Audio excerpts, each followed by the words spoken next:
ही बेहोश हो गए, गिर पड़े, बेहोश हो गए। लोगों ने पानी के छींटे मारे, हवा करी, थोड़ी देर में होश में आ गए। फिर कथा होने लगी। कथा होकर के विश्राम हुआ, लोग घर गए। उसने फिर पूछा कि पंडित जी ने मेरे बारे में क्या कहा? कहा तोते तुम तो बात मत कर, तेरा प्रश्न ही बड़ा कठिन है। अरे तेरा तो प्रश्न सुन करके ही पंडित जी बेहोश हो गए। बोलो इतना कठिन प्रश्न है, सुनते ही बेहोश हो गए। तोते ने कहा गुरुओं का सारा ही बहुत होता है, मैं समझ गया। और जैसे मंच पर पंडित जी बेहोश हुए थे, ऐसे ही पिंजड़े में तोता बेहोश हो गया। मालिक ने सोचा मर गया, इसलिए पिंजड़े को खोला और हलाया, और पिंजड़े से बाहर निकला तोता, उड़ गया। मालिक ने कहा तोते ये बदमाशी। कहा गुरुओं का सारे शामिल कानकुंज ब्राह्मण था, लेकिन जंगल में जब घूमने गया है, आकोट करने गया है, तो देखा एक बड़ी भी सुंदरी को देखा है, उस पर मोहित हो गया है, उसको घर पर ले आया। उसके कारण पूरे परिवार को छोड़ दिया, उसके साथ रहने लगा, उस वैश्या के साथ निवास करने लगा है। जो इतना शुद्ध ब्राह्मण था, वो है आज उस वैश्या के साथ निर्वाह कर रहा है। गांव में संतों की टोली आई है, भजन करते हुए संत आए हैं। लोगों ने पूछा संतों ने कि यहाँ कोई सेवा करने वाला है, कोई सेवक बढ़िया है? बता दिया महाराज बढ़िया सेवक है वो अजामिल। लोग ऐसा बता देते हैं, तो उसी के घर पहुंचा दो। तो उसी के अजामिल के घर पहुंचा दिया। संत दरवाजे पर बैठे भगवान का भजन कर रहे हैं। वो वैश्या निकली और उसने कहा महाराज आप कहाँ आ गए? ये तो बड़े दुराचारी अत्याचारी वो अजामिल का घर है। महाराज आपको किसी ने गलत बता दिया और तुम्हें भी आ ही गया, तो ऐसे कैसे जाऊं? सूखा धान्य दे दिया है, वही महात्माओं ने टिक्कड़ बनाए और पाए। और जब अजामिल आया उसने देखा है, अरे आज हमारे यहाँ संतों की टोली कैसे? चलो आ गए हैं तो अच्छी बात है, कृपा की है। अजामिल से संतों ने कहा है और कुछ नहीं कर सकते तो अपने बेटे का नाम नारायण रख लो। जो छोटा बेटा था उसका नाम अजामिल ने नारायण रख लिया। बड़ा प्रेम और बड़ा स्नेह ही करता है। लेकिन कुछ समय के बाद जब वो दुनिया से जाने लगा और उसे जमराज की मार पड़ने लगी, तो वो चिल्लाया नारायण बचा लो, नारायण बचा लो। नारायण नारायण चिल्लाया तो आज भगवान के पार्षद उसे लेने के लिए आए। यहाँ यमराज के दूत आ गए। दूतों ने कहा ये तो बड़ा दुराचारी अत्याचारी है, इसको मैं ले जाऊंगा। नारायण भगवान के दूतों ने कहा नहीं, इसने अंतिम समय में मेरे प्रभु का नाम पुकारा है। अरे कहा तुम्हें पता नहीं है, इसके बेटे का नाम नारायण है। प्रभु के पार्षदों ने कहा भगवान का नाम तो अनंत है, आज से थोड़ी है। और इसका बेटे का नाम तो 2-4 साल से है, जब से बेटा तब से नाम है। भगवान का नाम तो अनंत काल से चल रहा है, तो बोलो भगवान का नाम मुक्त माना जाएगा कि इसके बेटे का? अरे नहीं, इसने भगवान का नाम लिया है। जब नहीं माने तो भगवान के पार्षदों ने यमराज के दूतों को बहुत मारा पीटा। पिट करके यमराज के दूत जब महाराज यमराज के पास गए, कहा महाराज ऐसी नौकरी मुझे नहीं करना है, बहुत पीटा है। कारण क्या है? मैं वो दुराचारी, अत्याचारी, अनाचारी उस अजामिल को लेने गया था, लेकिन भगवान के पार्षदों ने मुझे मारा। बात तो बताओ क्या है? कहा उसके मुख से उसने अपने बेटे का नाम नारायण रखा था, इसलिए अपने बेटे को पुकारा। और भगवान के पार्षद कहते हैं नहीं, भगवान का नाम लिया है, भगवान का नाम लिया है। महाराज पार्षदों ने मुझे बहुत मारा। यमराज ने कहा यहाँ तेज मत बोलो। क्यों? अरे यहाँ तो सब वही दुराचारी, अत्याचारी नरक में पड़े हुए हैं, और भगवान का नाम सुनेंगे तो सबका उद्धार हो जाएगा, इसलिए यहाँ तेज मत बोलो भगवान का नाम।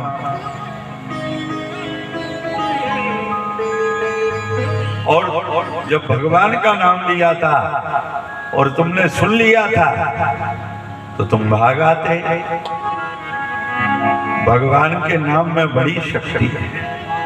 बाबा जी कहते हैं भाव कुभाव अनख आलस हो, नाम जपतो मंगलो दिस दसो। भाव से, कुभाव से, अनख से, आलस से कैसे भी भगवान का नाम लो, कल्याण हो जाएगा, उद्धार हो जाएगा। और इस कलयुग में तो विशेष करे, कलयुग में और कोई उपाय नहीं है। कलियुग केवल नाम आधारा, सुमेरी सुमेरी नरु उतर ही पारा। कलयुग में केवल भगवान का नाम है प्यारे, भगवान का नाम है, इसलिए भगवान के नाम का सहारा ले लो। भगवान का नाम जैसे भी कैसे भी उठते बैठते जगते सोते भगवान का नाम निकालोगे, भगवान का नाम आपका कल्याण कर देगा। और जिसने लिया उसका उद्धार हो गया। इसलिए भगवान का नाम बाबा कहते हैं नाम ले तो भव सिंध सुखाई, करो विचार सुजन मन माई। नाम का बड़ा प्रताप है। दो भाई थे, एक प्रभु का नाम लेता है और एक सुनना नहीं चाहता है। जब संतों की टोली आई है तो उसने कहा महाराज मुझे भाई का चिंता है, मेरे भाई का उद्धार कैसे होगा? वो भगवान का नाम लेने की बात छोड़ो, सुनना नहीं चाहता। संतों ने कहा उद्धार हो जाएगा। सुबह उसके दरवाजे पर गए भगवान के नाम का कीर्तन करते हुए। उसने कहा महाराज यहाँ से ले जाओ, मैं सुनना नहीं चाहता। कहा तुझे भगवान का नाम लेना पड़ेगा। संत जिद में पड़ गए तो उसने निकाल दिया कि मैं भगवान का नाम नहीं ले सकता। क्या नहीं ले सकते? कहा मैं सीताराम नहीं ले सकता। कहा तेरे मुखार बिंदु से निकल गया, बस तेरा कल्याण हो जाएगा। जब तेरे ऊपर यमराज की मार पड़ने लगे, यमदूतों की मार पड़ने लगे, तब कह देना एक बार संतों के द्वारा मैंने भूल से प्रभु का नाम लिया है। उसका जो फल हो वो मैं पहले चाहता। जब दुनिया से जाने लगा, इनके दूध पकड़ करके ले जाने लगे, तो उसने कहा कि मैंने एक बार भूल से संतों के द्वारा भगवान का नाम लिया है, उसका जो फल हो वो मुझे पहले दे दीजिए, फिर मेरे जीवन के जो कर्म हैं उनका फल मैं बाद में भोगूंगा। कहा एक बार प्रभु का नाम लिया है, उसका फल क्या है? हिमदूतों ने कहा हम तो कोई जानते ही नहीं है। चलो शंकर जी रात दिन जपते रहते हैं, वो जानते होंगे।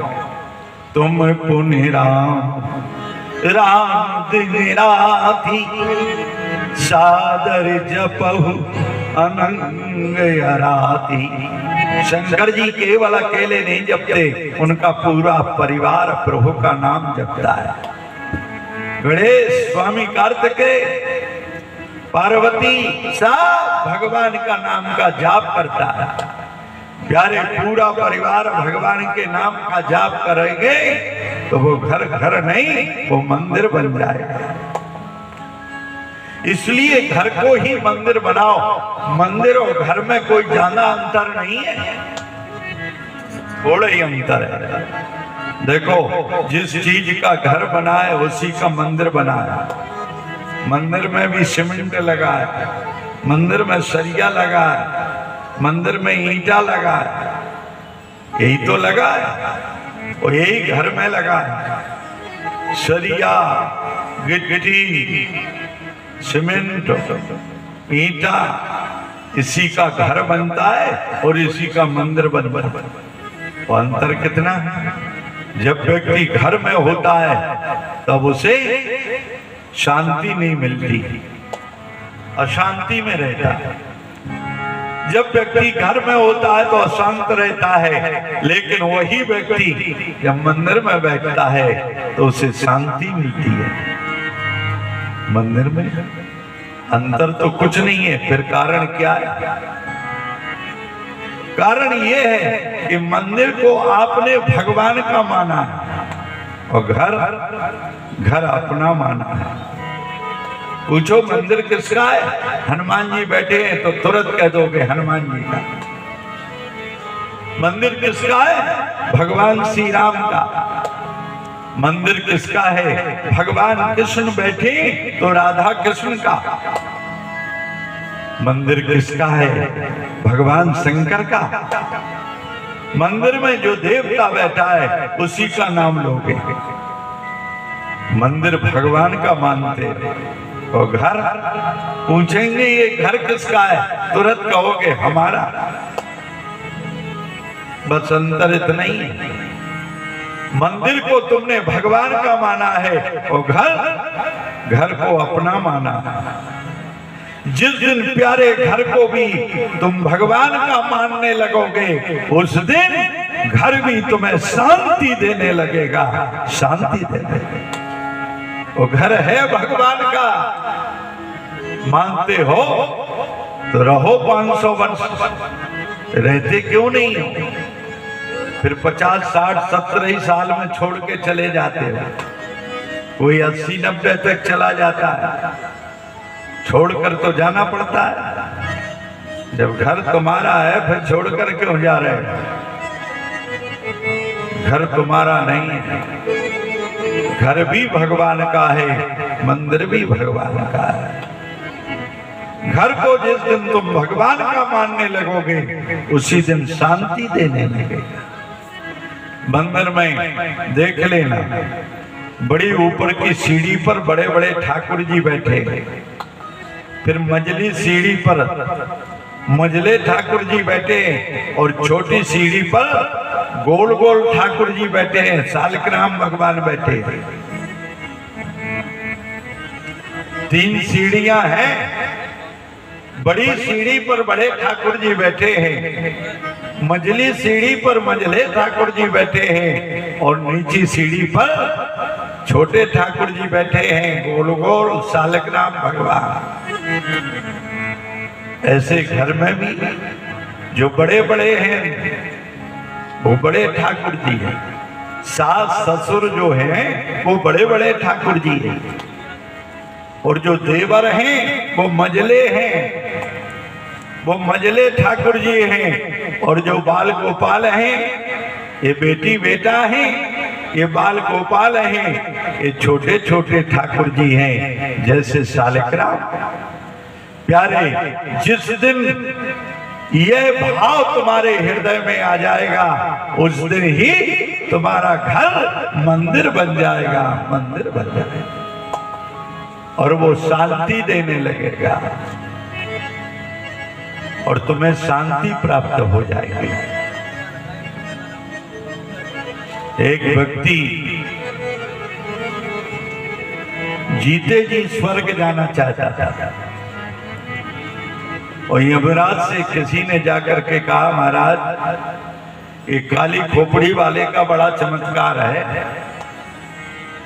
क्या चमत्कार है? अरे इस मृतलोक में जो देख रहे हो ना, ये सब काली खोपड़ी वाले ने बनाया है। ये मोबाइल की डिबिया को भी बनाने वाला काली खोपड़ी वाला है। हवाई जहाज जो देख रहे हो वो भी काली खोपड़ी वाले ने बनाया है। बड़ी बड़ी लंबी ट्रेन देख रहे हो, ये भी काली खोपड़ी वाले ने बनाया। मृतलोक में जो तुम्हें दिखाई दे रहा है वो सब काली खोपड़ी वाले ने बनाया, मनुष्य ने बनाया। अब कम कलाकार है? देखो बैठा यहाँ है, अमेरिका में बात कर लो, विज्ञान कितनी ऊंचाइयों पर है। यमराज ने कहा मेरे यहाँ तो रोज आते हैं और कोई कला नहीं दिखाते। कहा महाराज आपके यहाँ मरे हुए आते हैं और ये जिंदा में कलाकार है। जिंदा में कलाकार है, मरने के बाद कुछ नहीं। एक आज जिंदा बुलाओ तो आपको भी पता चल जाएगा कि कितना कलाकार है। अच्छा, यमराज ने कहा दूतों से कि जिंदा पकड़ कर लाओ। और यमराज के दूत मृतलोक में आए, देखा एक व्यक्ति बैठ करके कुछ लिख रहा था, और यम के दूतों ने कहा तुम्हें जिंदा यमराज ने बुलाया है। उसने कहा एक मिनट रुक जाओ फिर चलता हूं। यमराज के दूत भी घबरा गए कि 1 मिनट में क्या करेगा, क्या करेगा 1 मिनट में। उसने कोरा कागज निकाला और कुछ लिखा, और लिख करके रखा और बोला चलो। यमराज के दूत उसे पकड़ करके ले गए, यमराज के सामने खड़ा कर दिया। उसने उसी कागज को निकाला, महाराज यमराज के सामने रख दिया। उसमें लिखा था कि मृतलोक से जो व्यक्ति जिंदा आ रहा है उसको कुर्सी दे दो, और तुम डंडा लेकर के द्वारपाल बन जाओ। नीचे लिखा था आज्ञा विष्णु भगवान।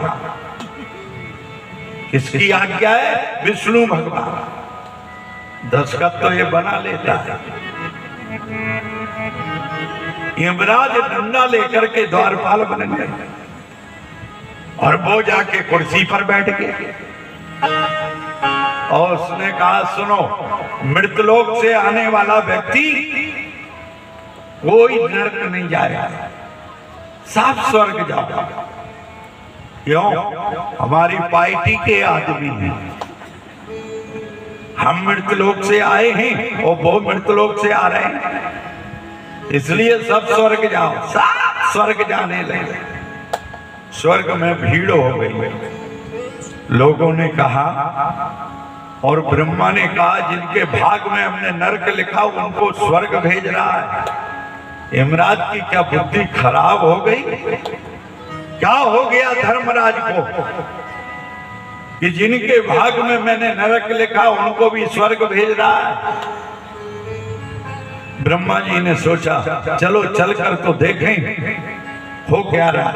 और जब ब्रह्मा जी आए तो देखा कि धर्मराज तो डंडा लेकर के द्वारपाल बने खड़े। हाँ महाराज, आप तो कुर्सी पर बैठिए, आप डंडा लेकर यहाँ द्वारपाल बनकर क्यों बैठे? कहा मृतलोक से एक जिंदा बुलाया काली खोपड़ी वाला, वो एक कागज लेके आ गया, उसमें लिखा था कि तुम कुर्सी छोड़ दो, इसको कुर्सी पर बैठा दो और डंडा लेकर के द्वारपाल बन जाओ। नीचे आज्ञा विष्णु भगवान, भगवान विष्णु ने आज्ञा दी। ब्रह्मा जी ने कहा इनको तो मरे ही चले आने दो, जिंदा मत बुलाओ, ये जिंदा में बहुत कलाकार हैं, इनसे तो हम भी परेशान हैं।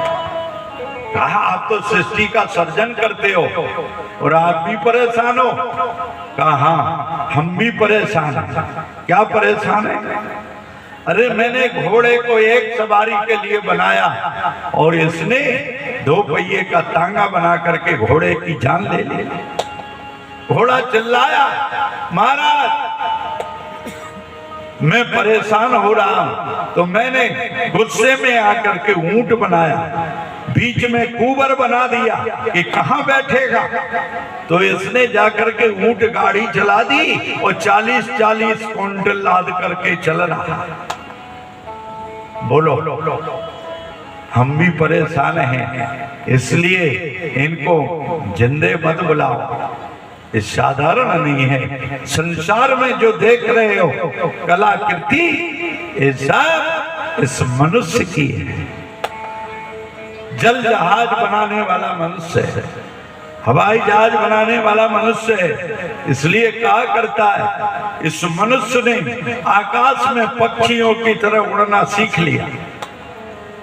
जैसे पक्षी उड़ते ना, ऐसे मनुष्य उड़ रहा है।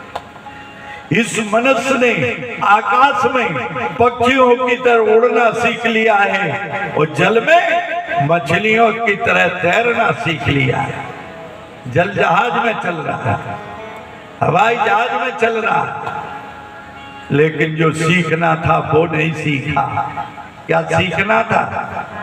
आकाश में पक्षियों की तरह उड़ना सीख लिया है और जल में मछलियों की तरह तैरना सीख लिया है। लेकिन इस मनुष्य को पृथ्वी पर मानव की तरह रहना सीखना था, वो रहना नहीं सीख पाया, मानव से दानव बन गया।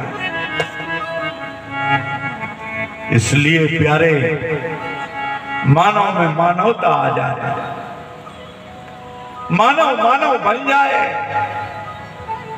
तो ये पृथ्वी स्वर्ग हो जाए, ये पृथ्वी वैकुंठ बन जाए। मानव में मानवता का प्रवेश ये कथाएं कराती हैं। इसलिए जीवन में कथाओं की जरूरत है। ये कथाएं मानव को मानव बनाती हैं। किसी ने कहा महाराज कथाएं तो बहुत हो रही हैं, लेकिन परिवर्तन कुछ नहीं दिखाई दे रहा है। जमाना तो बिगड़ते ही चला जा रहा है, बिगड़ते ही चला जा रहा है। बोलो कथाएं भी चल रही हैं, सब कुछ चल रहा है, फिर भी जमाना बिगड़ता क्यों चला जा रहा है? सुधरना चाहिए, कुछ परिवर्तन आना चाहिए। जैसे रोड पर ब्रेकर भी बन रहा है और एक्सीडेंट भी हो रहे हैं। किसी ने कहा जब एक्सीडेंट रोकने के लिए ब्रेकर बनाया जाता है, ब्रेकर किस लिए बनाया जाता है? कि एक्सीडेंट ना हो। लेकिन रोड पर ब्रेकर भी बने हैं और एक्सीडेंट भी बढ़ रहे हैं, तो क्या ब्रेकर खत्म कर दिए जाए? अरे ब्रेकर खत्म कर दोगे तो फिर तो और ज्यादा होंगे, और ज्यादा। इसलिए कुछ ना कुछ तो रोकते हैं, कुछ संस्कार पड़ता है। कथाएं तो 7 दिन होती हैं, 9 दिन होती हैं, लेकिन जीवन भर व्यक्ति तो दुर्गुणों की ओर चला जा रहा है। अरे कोई विद्यार्थी स्कूल में 5 दिन पढ़ने जाए, 7 दिन पढ़ने जाए, 9 दिन पढ़ने जाए, परीक्षा में पास हो जाएगा? नहीं होगा। वो तो 365 दिन जाता है। पूरी साल जब पढ़ने जाता है वो मास्टर उसे अच्छी तरह से पढ़ाता है, तब विद्यार्थी अच्छे नंबर लेकर के पास होता है। बोलो, और 7 दिन 9 दिन जाएगा तो क्या पास हो जाएगा? इसी प्रकार अनवरत जब पूजा पाठ करोगे, अनवरत धर्म ग्रंथों का अध्ययन करोगे, अनवरत भगवान की कथाएं सुनोगे, अनवरत जब करोगे तब जीवन में परिवर्तन आएगा, तब परिवर्तन आएगा। देखो, जड़ भरत श्रीमद् भागवत महापुराण में श्री सुखदेव जी महाराज कहते हैं, जड़ भरत उस गंडकी गंगा के किनारे तपस्या करते हैं। बहुत बड़े तपस्वी थे, तपस्या कर रहे थे। उसी समय एक शेर ने मृगी का पीछा किया, और मृगी जब आई है उस गंडकी गंगा में गिरी, वो गर्भवती थी, उसका बालक ने जन्म ले लिया, वो मृगी समाप्त हो गई। अब जड़ भरत ने देखा है, जिनके नाम पर इस देश का नाम भारत पड़ा है, शकुंतला के बेटा भरत, जिनके नाम पर ये देश का नाम भारत पड़ा है, वही भरत सब कुछ छोड़ करके, रात परिवार सबका त्याग करके भजन करने गए थे। गंडकी गंगा के किनारे भजन करने गए थे, लेकिन देखा मृगी का बालक, मृगी तो मर गई, उस बालक को उन्होंने कूद करके बचाया और उसे दूध पिलाया, बड़ा किया, पाला पोसा। वो आकेट करने लगा, कभी वह चाटता है, कभी लाड़ प्यार करता है, और जब डांट देते तो सामने मुंह मुरझा करके बैठ जाता है। तब जड़ भरत उसे पुचकारने लगते हैं, उससे मोह हो जाता है। इतना मोह हुआ, इतना मोह हुआ कि वो जब बड़ा हुआ तो अपने टोली में चला गया। जंगल का जानवर है, चला गया, लेकिन ये तो चिंता करते करते और अपने प्राण छोड़ दिए। उसी मोह के कारण चिंता करते करते उस तपस्वी ने अपने प्राणों का त्याग किया है, और प्राणों का त्याग किया है। अंतिम में मृग का वो ध्यान रहा है, इसलिए मृग बनना पड़ा। कभी कभी देखते हो ना, कई कुत्ते होते हैं जो एकादशी रहते, एकादशी को अन्न नहीं खाते, उनको डालो वो नहीं खाएंगे। क्यों नहीं याद रहता है? किसी कारणवश वो कुत्ते बन गए, मोह के कारण। जैसे जड़ भरत को मृग बनना पड़ा, आज वो मृग बन करके उस गंडकी गंगा के किनारे घूम रहे हैं और सोच रहे हैं मैं इसी गंगा के किनारे तपस्या करता था और मोह के कारण मुझे मृग बनना पड़ा। एक बार नारद जी जा रहे थे तो एक किसान अपनी खेती की रक्षा कर रहा था, खेती रखा रहा। नारद जी को प्यास लगी तो उसने बढ़िया बढ़िया ठंडा घड़े का पानी पिलाया। नारद जी तृप्त हो गए। नारद जी ने कहा मांग लो क्या चाहते हो। उस बुढ़े ने कहा मुझे बाबा कुछ नहीं चाहिए। नारद जी ने कहा तुम कुछ नहीं ले रहे हो तो जाओ, मैं तुम्हें को बैकुंठ ले जाऊंगा। संत है नारद। नारद जी ने आशीर्वाद दे दिया तुम बैकुंठ तुम्हें ले जाएंगे। उस बुढ़े ने पूछा बैकुंठ कैसे जाएंगे? कहा मरना पड़ेगा, सासरी थोड़ी जाओ, मरना पड़ेगा। तो बुढ़ा बोला फिर आना महाराज, अभी नहीं जाएंगे, अभी नहीं जाएंगे। क्यों? अभी चले जाएंगे तो बच्चों के लिए ये कौन रखवारी करेगा, ये धान कौन रखाएगा? ये धान कौन रखाएगा? इतने पशु छूटे रहते महाराज, सब खा जाएंगे। इसलिए धान को गा करके घर में रख देंगे, फिर आना, फिर चलेंगे। मोह बड़ा विचित्र होता है। नारद जी ने बहुत समझाया, देखो ये संसार किसी का नहीं है और कोई ठिकाना नहीं है, कब कौन चला जाए। अरे तुम मेरे साथ चलो तो मैं वैकुंठ ले चल रहा हूं। अब वैकुंठ का पासपोर्ट आया, फिर भी ठुकरा दिया। नारद जी चले गए, वो धान रख नहीं पाया और हार्ट अटैक हो गया, चला गया दुनिया से। और कर्म के अनुसार उसको योनि प्राप्त हो गई, वो मेढक बन गया। नारद जी आए, नारद जी ने उसके घर वालों से पूछा, वो बुढ़ा कहाँ गया? कहा महाराज वो तो समाप्त हो गए।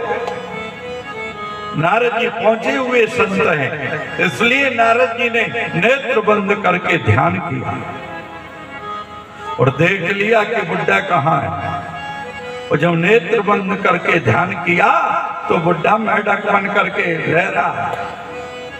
नारद जी गए और नारद जी ने उसी की भाषा में भाषा बोली कि अब मेढक बन करके पड़े हो, इसमें क्या लाभ है, चलो मेरे साथ। मैं फिर आ गया तुम्हें वैकुंठ लेने के लिए। और उसने कहा महाराज इस साल पानी नहीं बरसा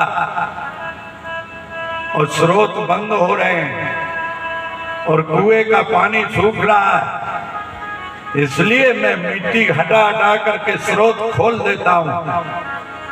इसे 2-4 पानी लग जाएंगे, बेटों को कुछ धान्य पैदा हो जाएगा। देखो अभी भी मोह में पड़ा है। फिर महाराज आना, फिर चलेंगे। फिर नहीं गया। ये जीव की दशा है। संत बार बार आते हैं, जीवन में बार बार आ रहे हैं, लेकिन वो जाना नहीं चाह रहा। नारद जी ने कहा कोई ठिकाना नहीं है, कब दुनिया से चले जाओगे, फिर परेशान करोगे। कहा नहीं महाराज अभी नहीं जाऊंगा, फिर जाऊंगा। नारद जी चले गए, किसी ने पत्थर मारा, मर गया वो मेढक। तो देखा मोह के कारण उसी घर में कुत्ता बन करके आ गया। मोह के कारण जन्म मिलता है। व्यक्ति नारद जी आए, नारद जी ने पूछा इस कुएं में एक मेढक था?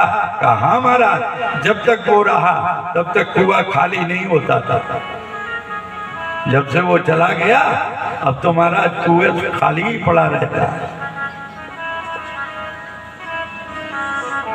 कहा महाराज वो तो समाप्त हो गया। नारद जी ने फिर ध्यान धारणा की है, वो ध्यान से देखा है कि वो कुत्ता बन करके उसी के घर में बैठा है। कहा भैया अब क्या लाभ ले रहे हो, क्या लाभ ले रहे हो? चलो इस योनि में क्या लाभ है तुम्हें? मैं कितनी बार आया लेकिन तू नहीं जाता। कहा महाराज मैं अभी नहीं जाऊंगा। क्यों? अरे बड़े बड़े बाबा जी आते हैं और ये घर की नई बहुएं जो ढेर वाला अनाज पटक देते, तुम क्या करते? कईयों पर भौंक पड़ते, कईयों को काट लेते हैं, इसलिए साल भर में सबको छड़का देंगे, सबको छड़का देंगे महाराज, फिर चलेंगे। नारद जी फिर चले गए। फिर यहाँ से समाप्त हुआ। वो कहते उसी घर में सर्प बन करके रह रहा है। फिर नारद जी आए, कहा एक बढ़िया कुत्ता रहता था वो कहाँ चला गया? कहा महाराज वो समाप्त हो गया। फिर ध्यान धारणा की और देखा सर्प बन करके डरे हैं। नारद जी ने कहा अब इस योनि में क्या ले रहे हो?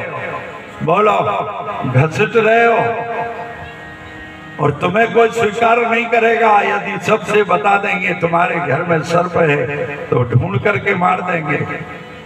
अब नारद जी ने कहा हम बार बार नहीं आएंगे, इसलिए नारद जी ने बता दिया तुम्हारे घर में सर्प है, और लोगों ने ढूंढ करके उसे समाप्त कर दिया, मार दिया। तब वो जीव जब जाने लगा कि देखो मोह के कारण मैं कितनी बार इनके लिए बना, लेकिन अंत में इन्होंने मारा, लेकिन संत ने मुझे पीछा नहीं छोड़ा। और संत नारद उस जीवात्मा को लेकर के सी बैकुंठ ले गए, बैकुंठ ले गए। यदि संत की कृपा हो जाए, भगवंत की कृपा हो जाए जीव के जीवन में, तो जीवन श्रेष्ठ हो जाता है, महान हो जाता है।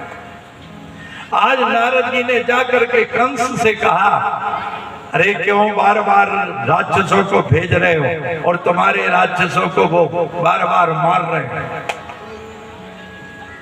बार बार समाप्त कर रहे हैं। तुम जिसको भेजते वही मर जाता है, कोई लौट के जवाब देता है? बोलो। ऐसे ही भेजते रहोगे। कंस ने कहा फिर क्या करें? अरे उनको ही यहां बुला लो, ऐसा उत्सव रचो कि उनको यहां बुला लो। कंस की समझ में ये बात आ गई, महाराज बहुत बढ़िया है, मैं यहीं बुला लेता हूं। अब बुलाने के लिए किसको भेजा जाए? तो अक्रूर को चुना है, जो भगवान कृष्ण के चाचा है। अक्रूर से कहा है तुम कृष्ण को लेकर के आओ, कहना चलो मेला देखने के लिए। अक्रूर को ये अच्छा तो नहीं लगा, लेकिन देवकी ने कहा है, वसुदेव ने कहा है चले जाओ, ले आओ। उन बालकों को कैसे ले आए? अक्रूर रथ सजा करके गए, वृंदावन में पहुंचे हैं। अक्रूर का रथ जब सब गोपियों ने देखा है, ग्वालों ने देखा है, नंद और यशोदा ने देखा है, अक्रूर भगवान कृष्ण को लेने आए। शाम हो रही है तब अक्रूर वृंदावन में पहुंचे। आज रात्रि गोपियों को नींद नहीं आई, क्या कृष्ण चले जाएंगे? कंस ने बुलावा भेजा है, अक्रूर लेने के लिए आए हैं, भगवान कृष्ण और बलराम को लेने के लिए आए हैं। यशोदा कहती मैं नहीं भेजूंगी। इतना प्रेम, इतना स्नेह है, गोपियों का वो प्रेम है। जैसे भगवान कृष्ण के जाने पर वृंदावन की वो दशा हो गई थी, गाय रो रही थी, गोपियां रो रही थी, यशोदा नंद रो रहे थे। इसी प्रकार अयोध्या से जब राम चले गए तो अयोध्या की भी वही हालत हो गई थी, घोड़े रो रहे थे। कौशल्या कहती है, हे राम तुम किसी के